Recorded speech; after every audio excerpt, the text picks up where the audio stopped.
Yeah రేపటి నుంచే సమ్మె ఏంటిది ఆర్టీసీ కార్మికులు రేపు అర్ధరాత్రి నుంచి పెద్ద ఎత్తున సమ్మె చేయడానికి ఆర్టీసీ కార్మికులు సిద్ధం కావడం జరిగింది. సో సన్నద్ధమవుతున్నట్టు ఆర్టీసీ కార్మికులు రెండో జేఏసీ సైతం సమ్మెకు పిలుపు సిద్ధమంటూ అన్ని యూనియన్లు ప్రకటన అంటూ చూస్తా ఉన్నాం. సో తెలంగాణ ఆర్టీసీ కార్మికులు సమ్మె బాట పట్టారు. మంగళవారం అర్ధరాత్రి రేపు అర్ధరాత్రి ఏప్రిల్ 21 అర్ధరాత్రి నుంచే సమ్మెకు వెళ్లేందుకు ఆర్టీసీ జేఏసీ నేతలు పిలిపించారు. అయితే సోమవారం సాయంత్రం వరకు సమ్మెపై చర్చలకు పిలువని ప్రభుత్వం ఒక్కసారిగా కాళేశ్వర సభలో మంత్రి పొన్నం వ్యాఖ్యలతో చర్చలకు అవకాశం కలిగింది. ఒకవేళ బంద్ జరిగితే రోజు ప్రయాణిస్తున్న లక్షలాది మంది మహిళలకు తీవ్ర ఇబ్బందులు తప్పవనే సంకేతాల నేపథ్యంలోనే మంత్రి చర్చల అంశాన్ని చివరి క్షణంలో తెరపైకి తీసుకొచ్చారనే చర్చ జరుగుతుంది. ఆర్టీసీని ప్రభుత్వంలో విలీనం, కార్మిక సంఘాల పునరుద్ధరణ సహా పలు డిమాండ్ల పరిష్కారమే ధ్యేయంగా ఆర్టీసీ జేఏసీ పిలుపునిచ్చినట్టుగా చూస్తాను. సో ఎవరైతే ఈ యొక్క సమ్మెకు పిలిపించారో ఒకసారి ఆ వెంకన్నతోటి మనం మాట్లాడే ప్రయత్నం అయితే చేద్దాం. తెలంగాణ ఆర్టీసీ కార్మికుల డిమాండ్ల సాధన కోసం కార్మిక సంఘాలు సమ్మెకు సిద్ధమయ్యాయి. ఈదూరు వెంకన్న, థామస్ రెడ్డి ఆధ్వర్యంలో ఆర్టీసీ సమ్మెపై తీవ్రంగా కసరత్తు చేసింది. అన్ని డిపోల పరిధిలో మీటింగ్లు ఏర్పాటు చేసి కార్మికులు సన్నద్ధం చేశాయి. అయితే సమ్మెకు దూరంగా ఉంటూ వచ్చిన మరో జేఏసీ అశ్వత్థామరెడ్డి వర్గం సైతం తాము కూడా సమ్మెకు దిగుతున్నట్లు ప్రకటించింది అంటూ చూస్తా ఉన్నాం. సో మొత్తానికి అన్ని జేఏసీలు కూడా పెద్ద ఎత్తున సమ్మె లేకుండా చూస్తాం, చర్చలకు పిలుస్తామని చెప్పేసి అంటున్నారు.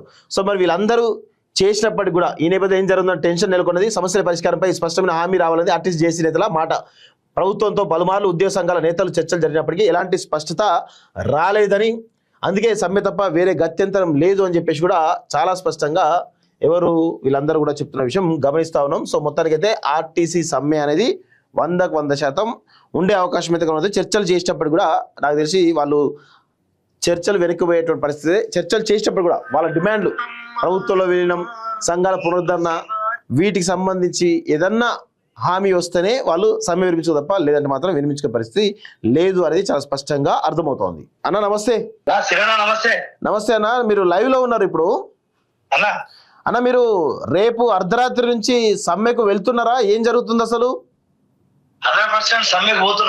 ఓకే, పొన్నం ప్రభాకర్ చర్చలు పిలుస్తున్నా అంటుండగా ఏంది పరిస్థితి? ఎవరో చెప్పిండ నిన్న ఏదో బహిరంగ సభలో చెప్పింది కదా, చర్చలకు పిలుస్తాం మేము ఆర్టీసీ సంఘం. బహిరంగ సభకు వచ్చిన ప్రజలను పిలిచి రమ్మని చర్చలకు. ఓకే, మీకేమి అఫీషియల్ చెప్పలేదా? మాకేం చెప్పలేదన్నా, ఎవరు చెప్పలేదు. ఓకే, అసలు ప్రధానమైన డిమాండ్స్ ఏంటి అసలు ఒకసారి క్లియర్ గా చెప్పగలుగుతారా ప్రజలకి? ఈ ప్రభుత్వం ఇచ్చిన డిమాండ్లే.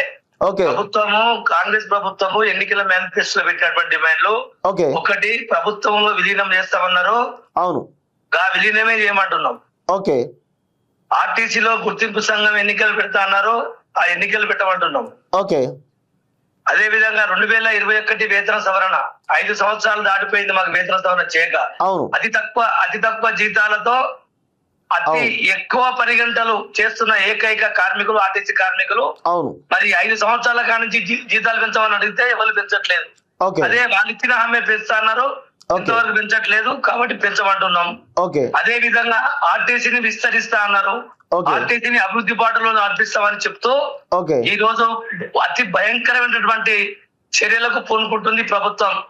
ఆర్టీసీని లేకుండా చేస్తున్నది. ప్రైవేట్ ఎలక్ట్రిక్ బస్సుల పేరుతో కాలుష్య నివారణ అనే సాగుతో హైదరాబాద్ లో పుట్టి పెరిగిన ఆర్టీసీని, నిజాం నవాబు కాలంలో ఏర్పడ్డ ఆర్టీసీని హైదరాబాద్ లోనే లేకుండా చేస్తున్నది. హైదరాబాద్ లో ఆర్టీసీ నామరూపాలు లేకుండా చేసేటువంటి ప్రయత్నం ఈ ప్రభుత్వం చేస్తుంది. కాబట్టి ఆ ఎలక్ట్రిక్ బస్సులను బేషరతుగా రద్దు చేసుకోవాలి. ఆర్టీసీకి ప్రభుత్వం కొని ఆర్టీసీ ద్వారా వాటిని నడపాలి తప్ప. అంటే ఈ ఎలక్ట్రిక్ వెహికల్స్ కు మీరు వ్యతిరేకమా? ఏమంటారు అసలు? ఎలక్ట్రిక్ బస్సులకు వ్యతిరేకం కాదు, ప్రైవేట్ ఎలక్ట్రిక్ బస్సులకు వ్యతిరేకం. ఓకే, ప్రైవేట్ లో ద్వారా నడపడం వ్యతిరేకం, అంతే కదా? ప్రైవేటు బస్సులకు వ్యతిరేకము. వాటిని ఆర్టీసీ ద్వారా కొనిపించమంటున్నాం, ఆర్టీసీ ద్వారా నడిపించమంటున్నాం. మా ఆస్తులను వాళ్ళకు ధరదత్తం చేద్దంటున్నాం. ప్రైవేట్ ఎలక్ట్రిక్ బస్సులకు స్టాకుతో ఏపీఎంలకు, మొదట సంస్థలకు, కార్పొరేట్ సంస్థలకు మా పూర్వీకులు సంపాదించినటువంటి ఆర్టీసీ ఆస్తులను, తర్వాత తెలంగాణ సమాజం కొంతమంది మన దాతలు ఇచ్చినటువంటి ఆర్టీసీ స్థలాలను ఈ ఈ ప్రైవేట్ కార్పొరేట్ సంస్థలకు ఓకే మరి దానదత్తం చేస్తూ అన్యకాంతం ఆర్టీసీని అన్యకాంతం చేసేటువంటి చర్యలను Okay. మేము తీవ్రంగా ఖండిస్తున్నాం. Okay. అసలు సమ్మెకు పోవడానికి మమ్మల్ని ఉసిగొల్పిందే ఈ రాష్ట్ర ప్రభుత్వము. ఓకే మా వెనుక ఎవరు లేరు, మా వెనుక కేవలం కార్మిక వర్గమే ఉన్నది. ఓకే మీరు ఇచ్చిన హామీలను 2.5 సంవత్సరాల దాకా వేచి చూచాం. ఓకే తర్వాత గత సంవత్సరంలో 2025 సంవత్సరం సమ్మె సందర్భంగా కూడా మీ సమస్యలు సానుకూలంగా పరిష్కరిస్తామని చెప్పేసి Okay. గౌరవ మంత్రి గారు హామీ ఇచ్చిండు. Okay. సంవత్సరం దాకా కూడా ఇప్పుడు అవే సమస్యలు పెట్టి మేము సమ్మె పోతున్నాం, మాకు వేరే దారి లేదు. ఓకే సో ఇప్పుడు మరి ప్రజలు తీవ్రమైన ఇబ్బందులు పడే అవకాశం ఉంటుంది ఈ సమ్మె వల్ల. మరి ప్రజలకు మీరు ఏం దానికి చెప్పదలుచుకున్నారు? బాధ్యత వహించాల్సింది ప్రభుత్వం. ఇవాళ మేము ప్రజలకు కూడా ఒకటే చెప్తున్నాము, ఇది ప్రజా రవాణా సంస్థ. Okay. పేద మధ్య తరగతి ప్రజలకు అందుబాటులో ఉన్నటువంటి సంస్థను ఓకే ప్రైవేట్ కార్పొరేట్ సంస్థలకు ఇచ్చి మూసివేసే ప్రయత్నం చేస్తున్నారు. ఓకే ఇది మొత్తం ప్రైవేట్ గుత్తాధిపత్యం పోతున్నది. ఇవాళ పబ్లిక్ సెక్టర్ లో ఆర్టీసీ కనుక ఉంటే సామాన్య మధ్య తరగతి ప్రయాణికులకు అందరికీ Okay. సౌకర్యాలు కల్పిస్తది. Okay. తర్వాత టికెట్ ధరలు కూడా అందుబాటులో ఉంటది. ఓకే తర్వాత రాయితీలు బస్ పాసులు కావచ్చు, Okay. మన విద్యార్థులకు కావచ్చు, తర్వాత స్వాతంత్ర సమరయోధులకు కావచ్చు, విలేకరులకు కావచ్చు, ఫిజికల్ హ్యాండిక్యాప్స్ కావచ్చు, మహాలక్ష్మి జీరో టికెట్ కావచ్చు, అవును. ఇవన్నీ ప్రభుత్వ రంగ సంస్థ ద్వారా ఉంటేనే అవి అవును. మీకు అన్నిటికీ మీకు వర్తిస్తాయి. అవును. ఇది ప్రైవేట్ ఆపరేటర్ల చేతిలో పోతే ఈ రాయితీలు ఇవ్వరు. టోటల్ గా వాళ్ళు ఏమైనా వ్యాపార సంస్థలు చూస్తారు. ఓకే కేవలం వాళ్ళు ధనార్జనకి పరిమితం అవుతారు. Okay. మీ యొక్క సంతోషాలు, మీ సుఖాలు, మీ యొక్క సురక్షిత ప్రయాణాలు వాళ్ళకు పట్టవు. Okay. మీరు చూడండి, Okay. ఇలా ప్రైవేట్ ట్రావెల్స్ లో ఎలాంటి ప్రమాదాలు జరుగుతున్నాయి. అవును. ప్రైవేట్ ట్రావెల్స్ లలో దగ్ధమవుతున్నాయి బస్సులు. అవును. అగ్నికి అవుతున్నారు ప్రజలు. అవును. వాళ్ళకు డ్రైవర్లకు శిక్షణ లేదు. ఆ డ్రైవర్లకు ఎలాంటి దానికి ఏమంటారు ఒక అవగాహన.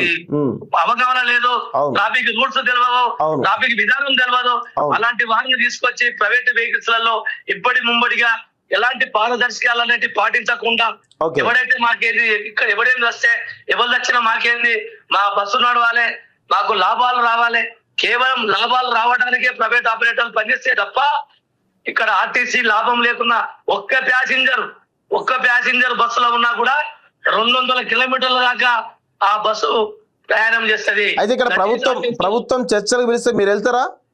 ప్రభుత్వం చర్చలకు పిలిస్తే మేము వెళ్తాం, ఓకే 100% వెళ్తాం. సమస్యలు సానుకూలంగా పరిష్కరిస్తే మేము సమ్మె విరమిస్తాం. ఓకే లేకపోతే ఈసారి సమ్మె కన్వీనియర్ ఎరగని రీతిలో జరగబోతుంది. ఓకే మీకు ఒక ముఖ్య విషయం ఏంటంటే Okay. ఈ రోజు ఆర్టీసీలో ఉన్నటువంటి అన్ని కార్మిక సంఘాలు అవును. నిన్నటి దాకా అవును. చాలా సంఘాలు అవును. ఈ సమ్మెకు అవును. దూరంగా ఉన్నాయి. అవును ఇప్పుడు నిన్నటి నుంచి అన్ని కార్మిక సంఘాలు అవును. కూడా అవును. ఈ సమ్మెకు సంపూర్ణ మద్దతు ప్రకటించినాయి. అవును. ఈ రోజు సబ్బండ వర్గాలు కూడా ఈ ఆర్టీసీకి సంపూర్ణ మద్దతు ప్రకటిస్తున్నది. అవును. అదే నేను ఒకటే కోరుతున్నా, ఈ ప్రజలను, విద్యార్థులను, మేధావులను, ప్రజా సంఘాలను, ఇది ప్రజా రవాణా సంస్థ పూర్వీకులు సంపాదించుకున్నటువంటి ఈ సంస్థను నామరూపాలు లేకుండా చేసేటువంటి కుట్ర జరుగుతుంది. కాబట్టి మీరు కూడా ఈ సమ్మెకు మద్దతు ప్రకటించి ఈ ప్రజా రవాణాను కాపాడుకోవడానికి మీరు కూడా భాగస్వామ్యం కావాలని చెప్పేసి మాకు కూడా Okay. సంపూర్ణ మద్దతు ఇవ్వాలని చెప్పేసి Okay. ఇది ప్రజల కోసం జరుగుతున్నటువంటి ఇది Okay. ప్రజల కోసం జరుగుతున్నటువంటి పోరాటం. Okay. మా స్వార్థం కోసం కాదు. Okay. ఇది కేవలం ఆర్టీసీ రక్షించుకోవడానికి, ఈ ఆర్టీసీ ప్రైవేటీకరణ నుంచి కాపాడుకోవడానికి. Okay. కాబట్టి దయచేసి ప్రజలు కూడా అర్థం చేసుకొని మాకు సహకరించాల్సిందిగా కోరుతున్నాం. ఓకే అన్న, థ్యాంక్ యూ. దీనిపైన మనం కంటిన్యూగా మీ సమ్మెలో మాలాంటి వాళ్ళకు కూడా ఖచ్చితంగా మీతో పాటు పనిచేస్తామని చెప్తున్నాం. ఖచ్చితంగా మీకు సంబంధించినటువంటి ఏ ఇష్యూ అయినా సరే మా కాలేజ్ టీవీ వేదికగా, మా ఛానల్ వేదికగా ఖచ్చితంగా కవర్ చేస్తామన్నా. మీకు ఏ సమస్యను మాకు అందజేయండి. ధన్యవాదాలు. థ్యాంక్ యూ అన్న.